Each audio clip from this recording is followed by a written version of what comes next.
I'm Edward Warfield, the publisher of Citybiz, and I'm honored today to interview Peter Zien, a world-class brewmeister and the CEO of AleSmith. Welcome, Peter. Thank you. Happy to be here.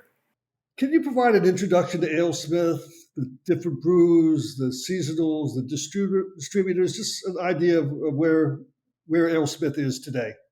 Sure. Well, AleSmith is in its 26th year, which I'm very proud of, and we are about a 35,000 barrel a year, U.S. barrels, 31 gallons a year, striving for 40,000.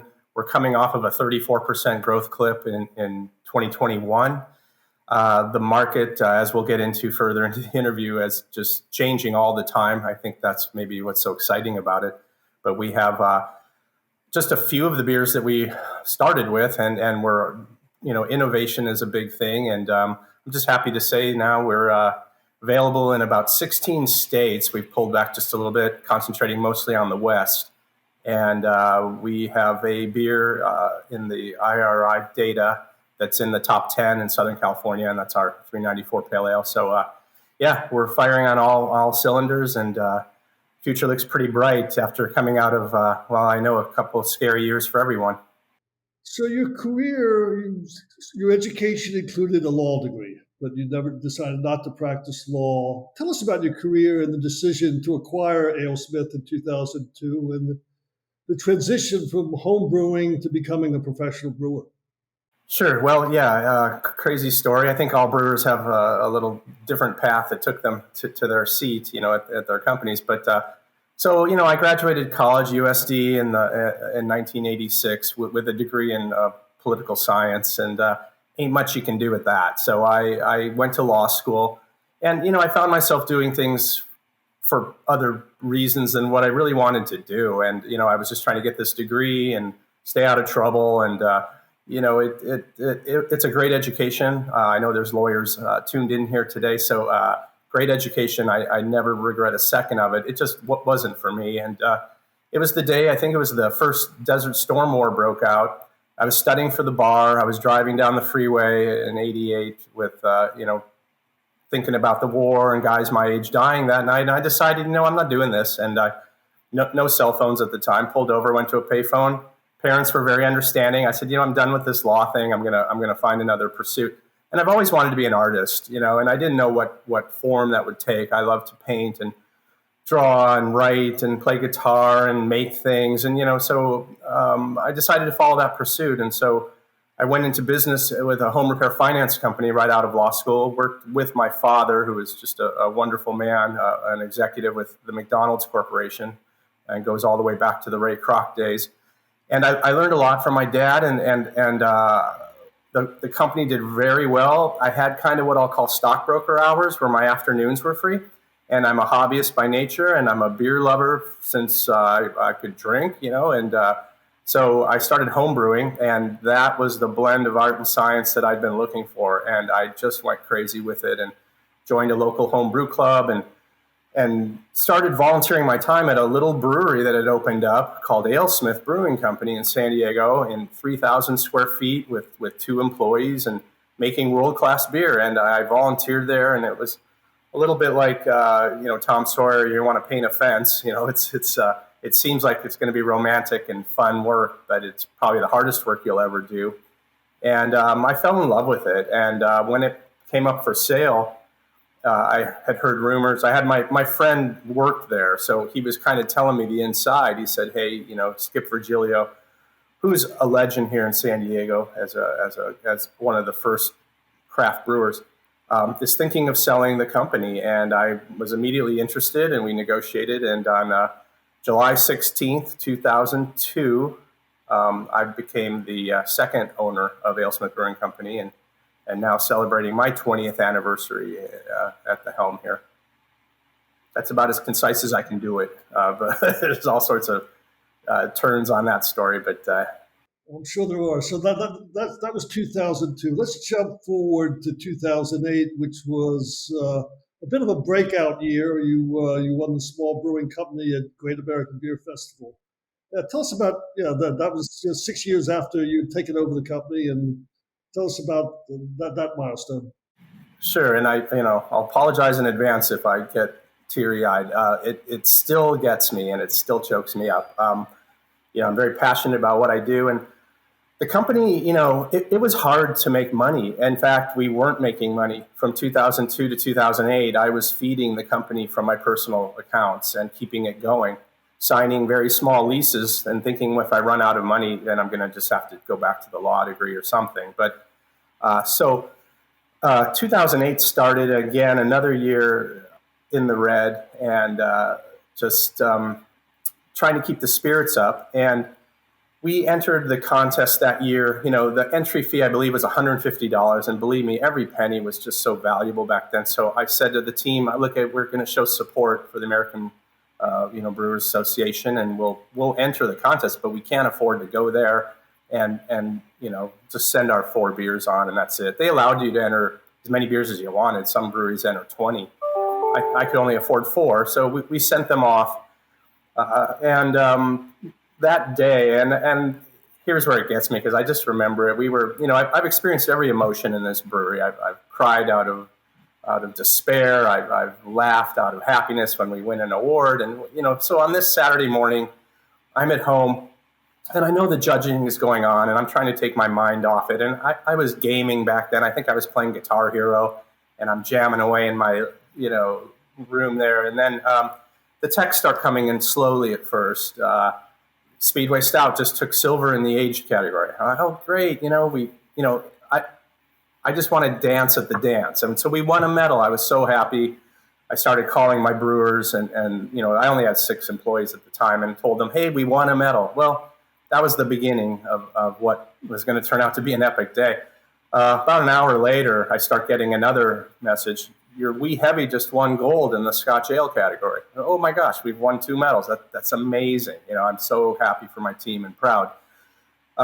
Shortly after that, a silver medal rolls in for the Old Ale, our Old Ale. And these are in consecutive categories at the end. The last 3 categories, we went gold, silver, gold.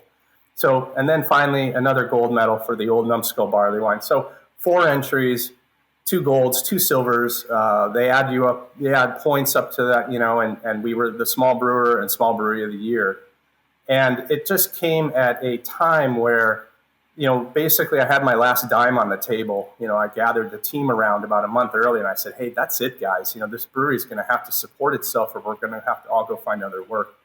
And as if God could hear me, or whatever spirit took care of us on that day. But, now all of a sudden my phone's blowing up with the press calling, and I get dressed real quick and I go down to my brewery, and we're open, a little tasting room there. And I walk through the door. I'm wearing dark glasses because I've been crying for about 30 minutes, and everyone's applauding. And it was something. And there it is. It gets me every time. So apologies, but it was a magic moment, hugging my brewers and knowing on that day that AleSmith was going to make it. I felt energized, and that we were going to do this again. So it still remains our highest honor. We've now accumulated over 20 medals at the Great American Beer Festival, and a good dozen at the World Beer Cup. So it's not all about the acclaim, but it's kind of nice, and to know that you're doing something well.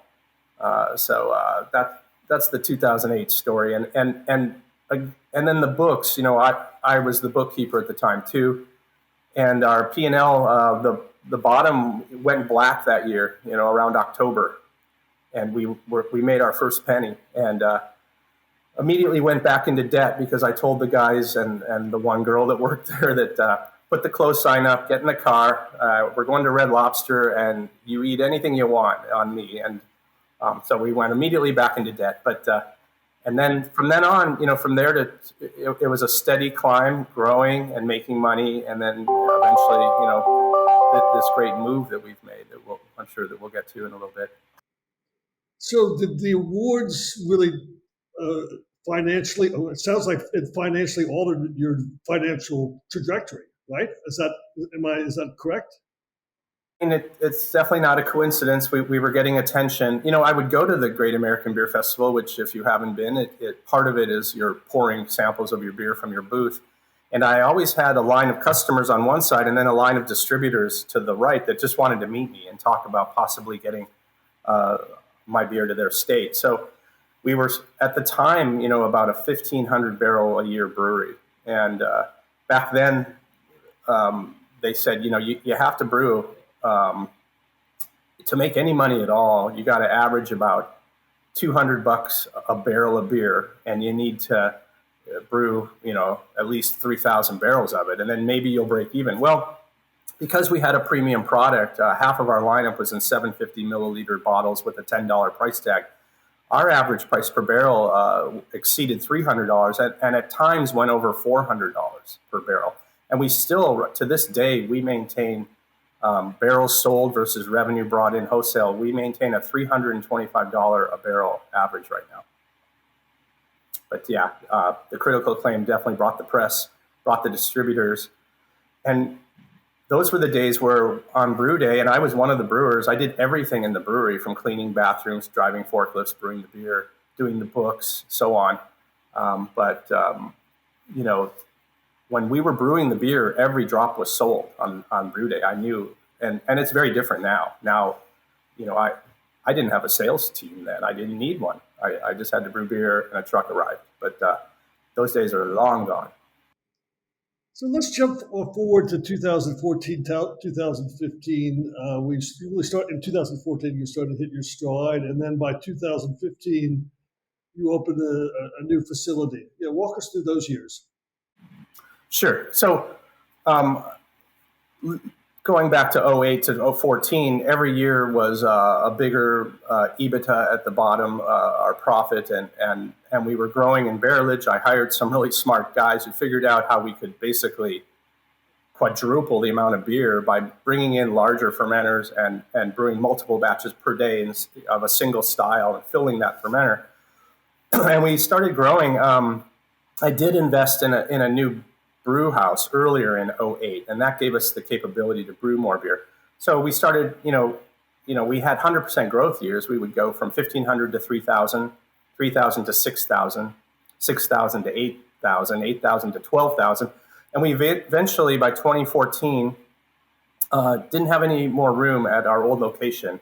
We couldn't really squeeze another drop of beer out of that location. The size of 15,000 barrels is about it. So I had a decision to make. If we had stayed there and we were profitable, we could have remained, a small, well sought after brewery. And, my wife and I could have ridden off in the sunset with a decent amount of money, probably, if we'd stayed. But I was only at the time, I was in my early, just turning 50. And I thought, I think I got one more round in me. I'd like to see about getting our beer out further and perhaps moving to a new facility. And so we started the search in 2014. And we found a beautiful building that was only 2 blocks away. And they made us a deal we really couldn't refuse. It was much larger than I wanted. I thought we could, do very fine in a 50,000 square foot facility, but I ended up signing the lease for 106,565 square foot facility. And it was abandoned for many years, and we had to do a lot of work. But we signed the lease in November 2014, and by early spring 2015, we were producing beer there. And from a brewery that had all dairy equipment, nothing really made for making beer. And then I did tell you about, I bought that new system in 08, which was made for brewing. But that original AleSmith system had a boil kettle that was made for soup. We used dairy tanks, open fermentation. And then I bought a proper system. And now, when we moved to our new facility, we had help from a bank. And so I had never financed it. I had no debt all the way up till 2014. And that's when we finally brought in a bank, and we bought the world's best equipment from Krohn's in Germany. Absolute best brew house, brew deck, the process piping, the bottling line, everything was state of the art. The mill, my silos, my fermenters, money couldn't buy finer products than I had. And so AleSmith had finally graduated to this place. And then we put in it was kind of funny. we had no real neighbors on this little cul-de-sac. And I thought, why don't I ask the city if they give us a street name change? And so I submitted the application to have Empire Street renamed AleSmith Court, and it was granted. And so when you come visit us now, you'll turn right or left off of Miramar Road onto AleSmith Court, and there you will find my beautiful facility. And we had projections at the time, and they've all been blown up. And anyone in the brewing industry will tell you, do your business plan in pencil and have a nice big eraser there, because you need to change with the times and do what you have to make it work. So there's an important story that I've shared in the past. In 2014, the late San Diego outfielder Tony Gwynn approached you about developing a better beer.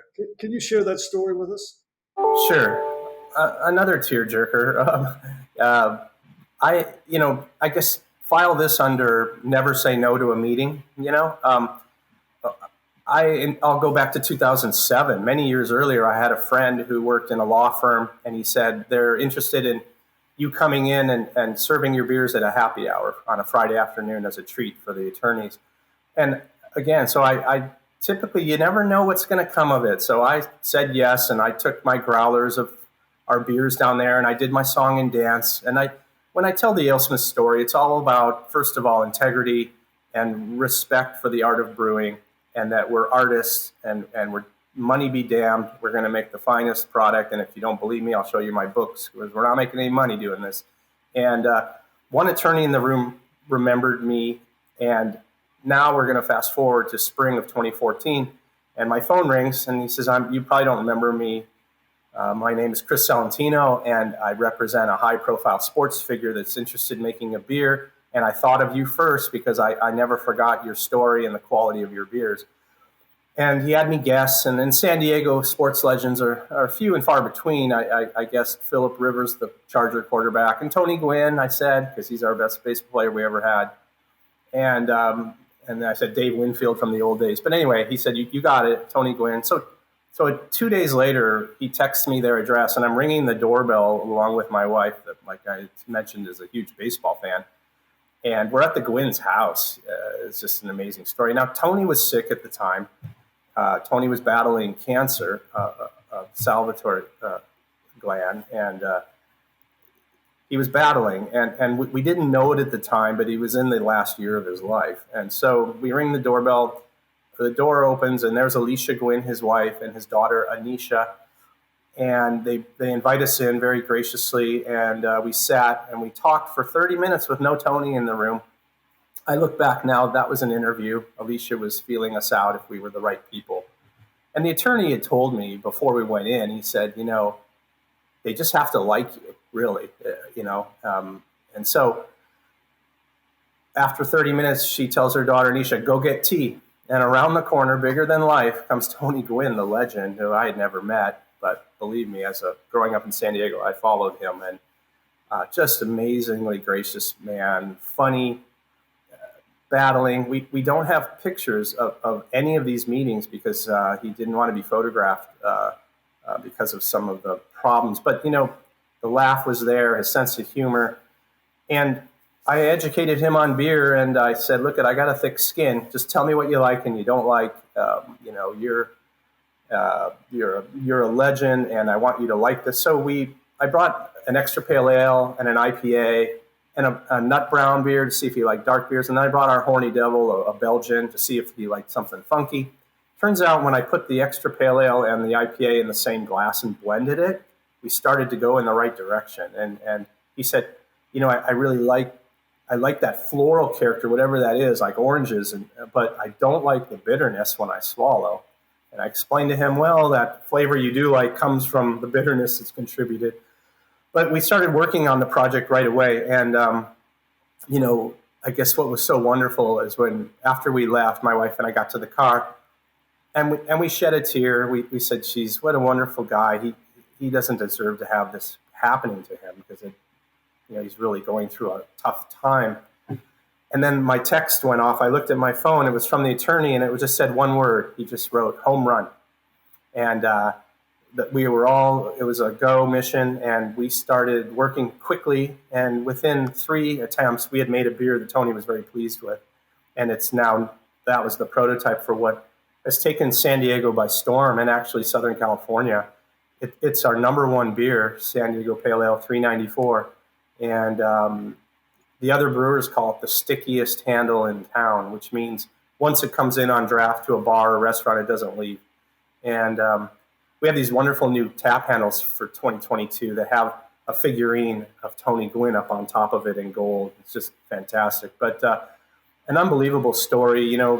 We did all the art on that in-house, and we brought the Gwynn family in to critique it and tell us what they want changed. And they huddled after they looked. They said, "Don't change a thing. We love it. We love Tony's batting stance on it." And then the name, we had a big list of names we might call it, but something about that, call letters, people could just ask for a 394. And for those of you who don't know, that's Tony's season high average in 1994, which is the closest a modern baseball player has come to 400 since Ted Williams. And it resonates with San Diegans. So that's about as short as I can do the Gwynn story. But we have a museum at the brewery. You can come and see over 350 pieces of Tony Gwynn's career, including silver bats, gold gloves, all-star rings, watches, gifts, photos, and everything. It's really quite an experience to view his life in a museum and then walk out into our tasting room and try a beer that wasn't brewed for Tony. It was brewed with Tony. And that I always like to clarify that point. So let's switch brains now. We're going to go from the art side of your brain to the business side of your brain. Can you tell us how this original business plan has evolved over time? And you made that statement that you've got a business plan that should be written in pencil so you can erase it. Yes. So tell me about how it has evolved over time. So, I guess maybe I'm going to sound a little ignorant here, but in the beginning, I had a very simple business plan, was to stop losing money. And I'm going to do what I have to do it while maintaining my artistic principles. And so I started to do the math on the brew house. We had a limited amount of tanks and a limited amount of space and a limited amount that we could produce in a year. And I started penciling some of the price points. And I said, okay, so we have this beer called Golden Anvil. It's very high in demand, and the distributor wants a lot of it. But I did the math, and if I filled every tank with it all year long and sold every drop of it, the gross revenue would, be $300,000. We had another beer, a couple of beers, and a fabulous beer that was developed by Skip Virgilio himself, Speedway Stout. And I started doing the math on that beer. That's a premium product that sells for more than 3 times what Golden Anvil does. And I did the math. Why don't we brew Speedway all year, do a little exercise here, sell every drop. And I was astounded by what I looked at on my calculator. It said $2.5 million. So now I had my tools to work with. I was going to have to push my distributor. I'm going to say, look, I know you want all of that beer, but I can only give you so much of that. And then I'd like you to start selling the Speedway Stout and the Wee Heavy Scotch Ale and the Horny Devil Strong Belgian Ale and the Grand Cru Dark Belgian Strong and Old Numbskull, my barley wine. And I started pushing the premium products. And that's when the revenue started growing. And a very simple thing here, I know I have a law degree and I've worked in finance, but I was basically watching my losses each year get smaller. And so anyone can figure out that eventually they're going to shrink to zero and they're going to switch. Maybe I wish it had happened a little quicker than the 6 years that it took. But that's kind of how it happened. Now, today is a completely different market, and I think it started changing pretty rapidly. And I'm going to point to 2016, I think, was the start of what I'm calling this second era. And we were all a little spoiled there. Brewers from 2002 on, even though we weren't making money, we were selling every drop. And many breweries experienced tremendous growth. And we would get together and say, oh, I had an off year. I only grew 68%. Oh, I only grew 59%. Some guys were growing 100 and 200%. And we were like spoiled little children with this automatic product that was just selling like crazy. And there is no business that goes up forever. And they're typically, the beer wars and the world of beer it's up and down. It's a little like the stock market, and they usually last the ups and the downs, little 10-year clips. And we were on year, 12 and 14 now, 14 years of up. And so 2016 hit, and that was the leveling off. The Brewers Association reported there were now over 7,000 breweries in the United States. When AleSmith started, there was probably slightly over 1,000 in the whole country. So now we had saturation. Now, although we called each other compatriots in the craft brewer world, we were really competing against each other. And we had other products coming on. We had the caffeine drinks, the sporting drinks get rebranded every year. A new sport drink comes out. And then, the latest one has been the seltzer craze.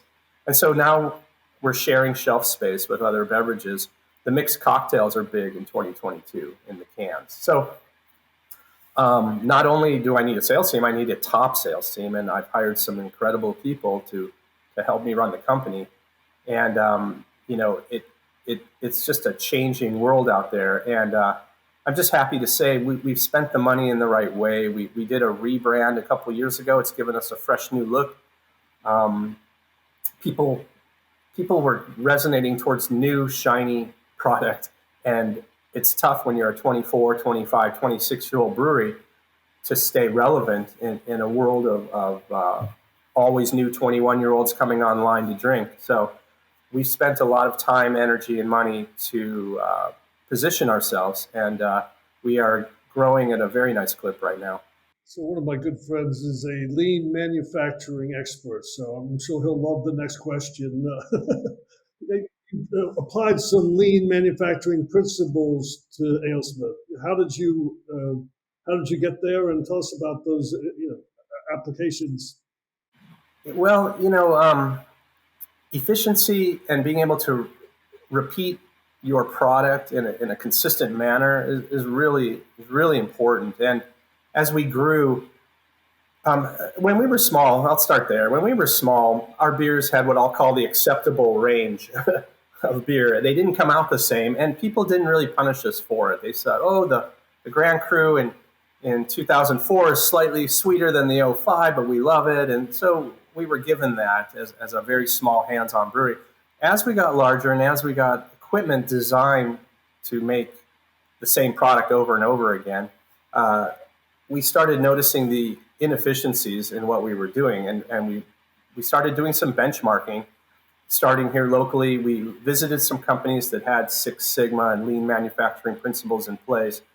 We took the executive team on tours. We hired a consultant, a third party, to come educate us on the two-bin system and, working towards process improvement that was going to eventually help the Six Sigma quality contribution. So, that's ongoing. I don't think you ever reach a point where you're done trying to find inefficiencies in your brew house or whatever your business is. And it takes a lot of education, I'll say. First, you have to sell the executives on it. Then it has to run down to the team leaders. Then it has to be implemented, and you have to stick with it.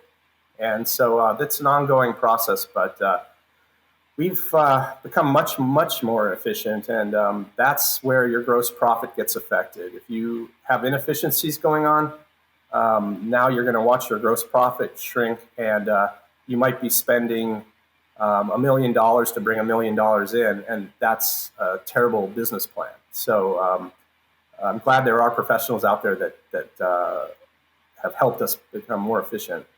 Ed, can you tell us about your management team, your executive team? Sure. Yeah. Well, very proud. So in the beginning, I wanted to do everything. My father had been an executive with McDonald's, and he believed that you had to do every position before you could ask someone else to do it. And so I took that very seriously, and I brewed all the beer in a few years there, and I did everything you could in the brew house. But that will send you to an early grave, I think. If you just can't maintain that, and you can't grow the company. And I wasn't doing the company or my team any favors by working so hard. It didn't allow me to look at tomorrow or next week or next year or 5 years. I couldn't do it. I was stuck in the day-to-day. And so I guess here's where I should talk about my wife. My wife, Vicky, we met in 2010.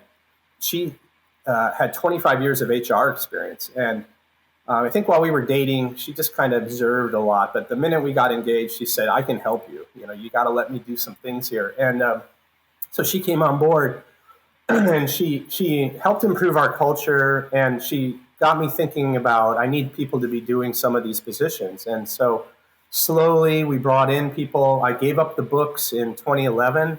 We hired an accountant, and I now have a CFO. So I'll start with Steve Garnett is our CFO. He came from the Jack in the Box corporate world, and fantastic. He's closing the books each month in days into the next month, and he's just really fantastic. And we have a joke, around the brewery. Steve, just say no. Steve's in charge of the money and the cash, and we found how important cash is.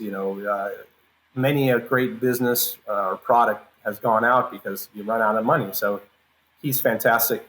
I think maybe the most significant person to enter the team just came on board 2 years ago, and that's my president, Brandon Richards. Brandon is a unbelievably smart gentleman who came with some brewing experience, worked at some other local breweries, and takes his position very seriously. And he ends every meeting with me with the same sentence. He says, "Is there anything I can do for you?" And he gets things done. He has the respect of the entire brewery, and he has unlimited supply of energy. So he's given me back, I'll say, my life, where I can actually be a visionary again, and I can look down the road. And I know Brandon has things handled. And so just a fantastic person to have on the team, and I'm just very proud that he calls AleSmith home. The vice president of sales is a super important position, and we had a very high performer who just recently left us, but David is now, he wanted to move to Texas, and we couldn't stand in the way, and we needed someone to be local. So we've just done a promotion from within, and we're just about ready to extend that offer. So maybe next time we talk, I can actually say that we have that in position. But and then we have a full-time HR department. More than ever after 2020 and 2021, it's very important to have really consistent HR, especially when you have 75 employees. I'm very proud to say that my wife and I appreciate diversity in the brew house from day one. And I don't think there's a more diverse workforce in any brewery that I've ever visited than at AleSmith. And we celebrate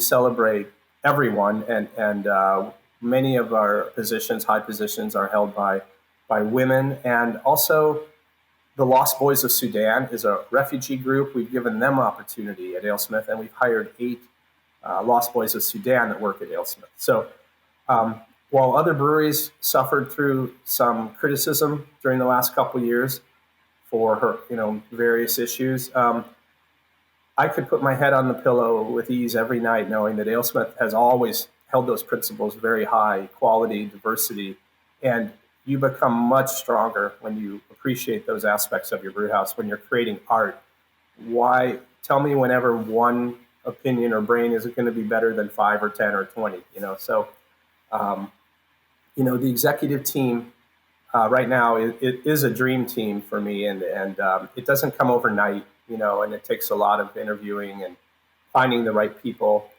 And then lately, you really have to dangle quite a large amount of money to get people to work right now. So we're staying current with cost of living increases to all the executives. And I've always said I want them to be the best paid in the industry. So that's always something we're working towards. So tell us, what are the growth plans for AleSmith? This year, we're hoping to eclipse 40,000 barrels for the first time. The goal, at least short term, is to get to 50,000 barrels. When you have a building as large as I have, it's equivalent. If you're not brewing enough beer and selling it from a facility like that, with the fixed costs being what they are, it's like the analogy would be a 100-unit apartment building with only 10 tenants renting. So we need to get this barrelage up. The first business plan I did when we did the move, we were supposed to be well over 75,000 barrels right now. But, that's just not what the market is supporting. So we're not there yet. But I have the capacity to one day brew over 250,000 barrels of beer in that facility. So AleSmith is pretty much set for a long run. And we're not going to make beer to grow just for the sake of growing. We want to be in demand, and we want to be, if this beer is wanted in a certain part of the country and appreciated, then that's where it'll go. But we're definitely not on just a volume for the sake of volume track. But I want to take really good care of my team, and who knows what the exit looks like. Maybe it's an employee stock option. I mean, the people that believe in what we're doing and believe in AleSmith, I want them to be rewarded for it. So I think of them in every decision I make. And it looks like we are, first quarter is rough on most breweries, but we're on budget, and it appears that we will be tickling 40,000 barrels for the year. And so is there any part of the Peter Zien or AleSmith story that you haven't shared that you'd like to share? The only thing I might mention is that, there's a lot of things that set AleSmith differentiate us from other breweries and other businesses. And I think two of them that I would just like to mention briefly is that my wife and I founded a nonprofit in 2020 called the Anvil of Hope. And we're focusing on breaking the cycle of poverty in the underserved communities here in San Diego and hopefully beyond San Diego at some point. And my wife, Vicky, pretty much runs that. And she's had tremendous success in the 2 years. And in the beginning, we basically focused on helping those affected by COVID. But now we're back onto our goal of mentoring and offering training for at-risk youth and people that are in need. So that's one of them. And then I guess the other thing that sets us apart, we are the only licensed creamery that makes cheese in San Diego County. And in the early days, farmers would take my spent grain from brewing and they'd give me raw milk from their animals. It was goats in the beginning. And I just lost my home brewing hobby. And I was working, making beer all the time. And I was looking for something. And I made my first batch of cheese in 2000, and it felt like the early days of discovering brewing. I'm dealing with enzymes and bacteria and really tricking Mother Nature into making a product for me. And I fell in love with it. And so in 2018, CheeseSmith was born. It's located in the back of our compound, about 1,100 square feet. I'm the only employee. I do all the work in there. And it's my respite. It's my psychiatrist. It's everything. I get to escape, and it's like the early days of home brewing, where every decision is mine, and I get to make an artistic product. And I sell about 30 pounds of various cheeses each week in our gift shop, which, besides sending small amounts out to different bars and restaurants if they're going to do a tap takeover, for the most part, I sell it only at AleSmith. And just made a batch of smoked chipotle cheese curds that are selling like hotcakes today. So I'm happy about that. But other than that, I guess leave you with it. I do fancy myself a type of Renaissance person, and I always want to learn. I always want to get better. And I like doing so many things. And I just would just like to tell people, it's like, don't ever think you know everything about what you do, because the minute you think you know everything, you're kind of done. And you need to stay hungry.